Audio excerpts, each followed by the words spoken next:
Ngiyanibingelela egameni lenkosi yethu Jesu Kristu. Ngithanda ukuthi siyambonga uNkulunkulu kakhulu for isikhathi lesihle lekasiniketa sona. Njengoba sikhona sisemakhaya kwalesikhathi lesade kahle ukuthi sigunyatwe ngupresident lo 21 days la kuthiwa sihlala ekhaya so that lesifo singeke sibe nemandla sithokhona ukuthi sisi-overcome. Siyathi ukuthi indlela president dokusita ukuthi iSouth Africa ingangena enkingeni, kodwa sikholelwa into lenkulu ukuthi kunemphilisi lo uNkulunkulu. So thina njengelibandla or thina njengebazalwane kuhle ukuthi sicomply kuloko president akushoko, ngoba kubaluleke kakhulu lokho sentela ukuthi sikhone kusinza thina nebantwana bethu, ngoba kuba mhlambe kuba ngumuntu lo uqinisa inhloko kanzi egcineni kwako konke kutofika la lesifo singasalawuleki khona. As much as we have faith, kubalekile ukuthi sicomply. So sifuna nje ukukhuthaza libandla laNkulunkulu ukuthi lesi sikhathi lesincane sidawundlula, then siphinde sihlangane futhi sikhonde. Nakhona noma sisemakhaya akusesikhathi sokuthi sithi ngeke sikhonde, ngoba uNkulunkulu akahlali emathempeleni emabandleni, kodwa uNkulunkulu uhlala emntwini. So sifuna nje kusho ukukhuthaza ukuthi nanoma usekhaya lithuba lelihle lokuthi ukhone ukuthandaza, ukusikhone nje kuba nesikhathi lesimnanzi, and also khone kuba naleso sikhathi sakho, ngoba esikhatsini lesiningi kunesikhathi nebantu ababhizi kakhulu empilweni bagcina angabi naleso sikhathi sokuthi atata athole ukuthi yena ungubani. Ngisho noma ulala sekadzini wavuka ekuseni avuka sekagijima, but nje nyalo isikhathi lesihle sokuthi kwawena utithole ukhone ukuthandaza, ukhone ukuthi ube naleso sikhathi sakho, sikhone kuba nesikhathi lesihle nemndeni. Bantwana bethu bayasidinga, sometimes we don't even have time with them. Lesikhathi ezinjengathi nje sibafundisi always up and down for the church. So sifuna nje kusho ukuthi isikhathi lesihle kakhulu lokuthi sihlangane. Siyakhuthaza ke kakhulu ke bazalwane ukuthi njengoba sina lesikhathi lesi akube khona into phela lesitendako letibaluleke kakhulu nje emakhaya letawenda ukuthi sikhone ukukhumbula, sikhone ukuthi kube nesikhathi sekubonda lesikhulu nje nemideni yethu. Then lokunye lengifisa kona ukuthi ngaphandle mhlambe kokuthi sicithe isikhathi, ngifisa ukuthi sibuke live lenkosi. Uma ubuka live lenkosi la kuJoshua chapter 1 from verse 1 siyoqina verse 9, kunemavi la ngijabulisa kakhulu la shuwo nguNkulunkulu. Siyathi ukuthi la sifunza khona emva kokuba Moses mhlambe sekafile, then uyakhuluma uNkulunkulu uyasho uthi Moses inceku yami, ukhuluma naJoshua uthi inceku yami iseyifile, kodwa wena manje ngifuna ukuthi uqine, ngifuna ukuthi ukusebenzisa ngalendlela mina uNkulunkulu lengifuna ngayo. Kuba nesithembiso uNkulunkulu lekasendako la uthi malifundzeka ngalendlela emva kokuba Moses inceku simakadze wakhuluma kuJoshua umsa waNuni, labe kumsiti wa Moses wathi Musi inceku yami ifile, ngakho ke wena kanye naso sonke lesive sema-Israyeli dilungiselele kuwela umfuli Jordan, niye eveni lenganinika sive sema-Israyeli. Ngiyakuninika yonke indzawo lapho tinyawo tenu tiyawunyathela khona, njengobe ngethembisa kuMose.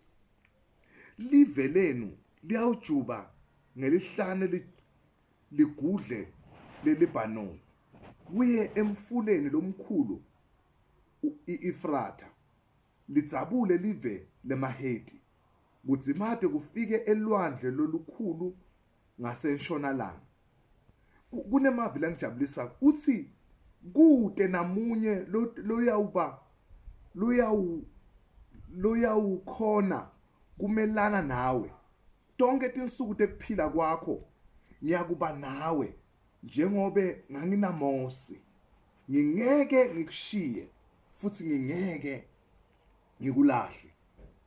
Kwakho qina ube nesibinzi ngobe utawuhola lesive ukuthi siyewudla live lengalethembisa uboyise emkhulu. Then uma sichubeka la ku verse 9 ngijajusa ngilamagama uthi angikuyali yini qina ube nesibinzi ungetfuki futhi ungaphelelwa ngemandla ngobe simakade uNkulunkulu wakho uyakuba nawe noma ukuphi lapho uyakhona. La sifunza khona bazalwane kuba uNkulunkulu uma khuluma siyathi ukuthi uMoses Joshua ngesikhathi sokubusa kwaMoses Joshua abekhona kodwa umuntu lobeka in charge bekuMoses. That's why uNkulunkulu makakhuluma uthi uma khuluma na Joshua uthi njengoba benginenceku yami Moses njengoba benginenceku yami ngitawuba nawe.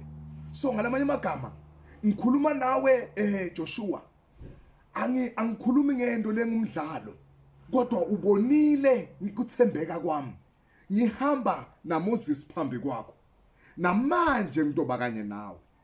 Kuba nesithembiso uNkulunkulu lekasisho uthi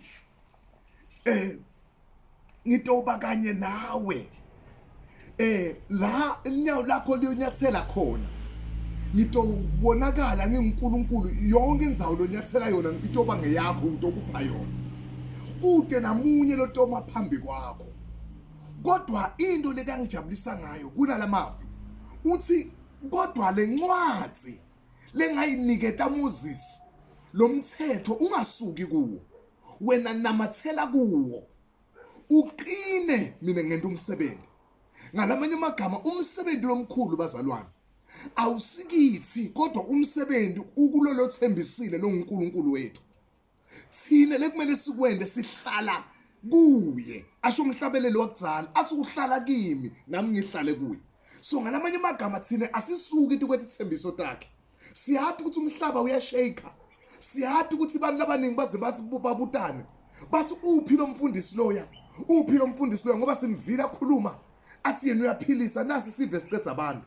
Kunetinto letambulwe uNkulunkulu kithi kunetinto leNkulunkulu engatambulanga kithi. So ngalamanye amagama we can't lie to people. The only thing that we are going to do siyohlala evini lakhe simethembe yena simbuke anguNkulunkulu onemandla.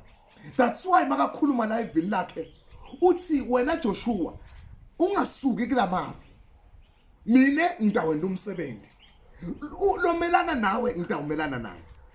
Bazalwane nanoma ngabe kuqokotela kangaka emhlabeni sine the only thing that we are doing we keep the word of God.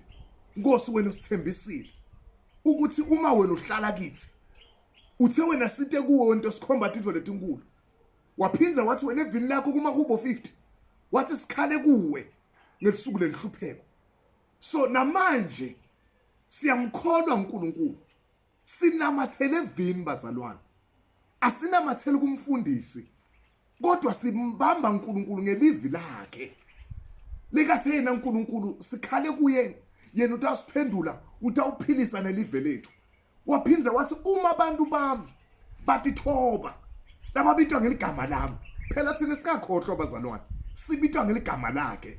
Lesinye isikhathi noma ngafuna ukwenda uNkulunkulu but ngenxa yeligama lakhe lesibitwa ngalo utakwenda.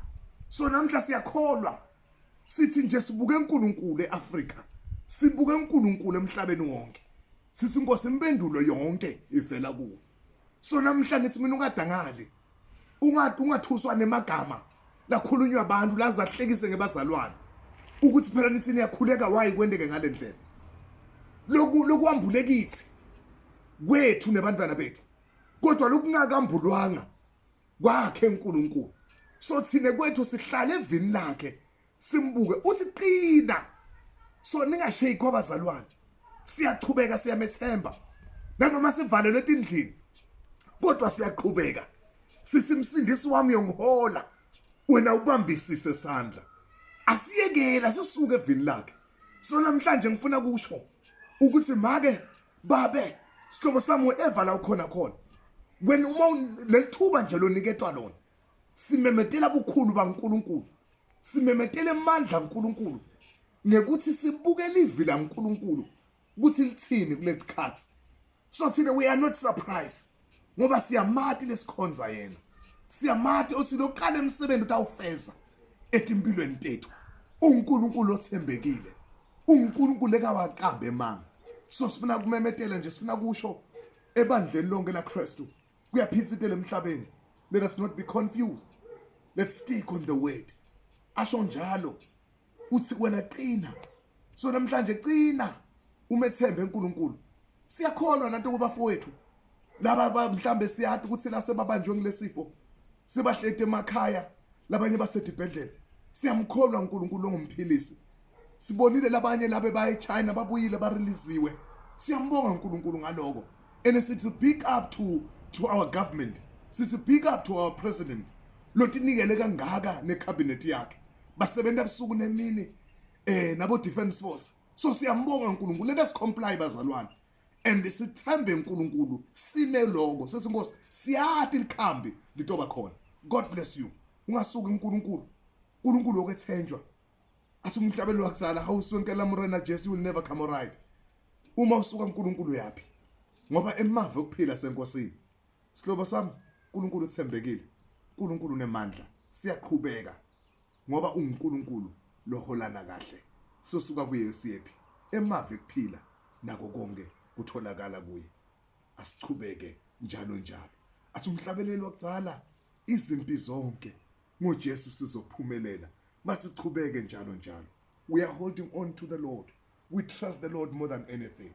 So namhlanje ngisho njalo ngithi asisibona bokuhlehlele emuva. Livule Nkosi uthi uNkulunkulu kuJoshua, qina Joshua, ube nemandla. Qina akasho ukuthi ngitakuqinisa. Uthi qina. Suka lama emagama indzaba yokuqina yokumasibinzi udzinga ukuthi yena adlale inzima yakhe, then uNkulunkulu abe sodlala inzima yakhe naye. So uNkulunkulu anibusise, uNkulunkulu anenibe kahle kuko konke kuvele yena njengaNkulunkulu. Isikhathi lesihle, have time, have pray and read the word with the families. uNkulunkulu uthembekile, uNkulunkulu utanisida. God bless you. It's Bishop Anderson. Amen.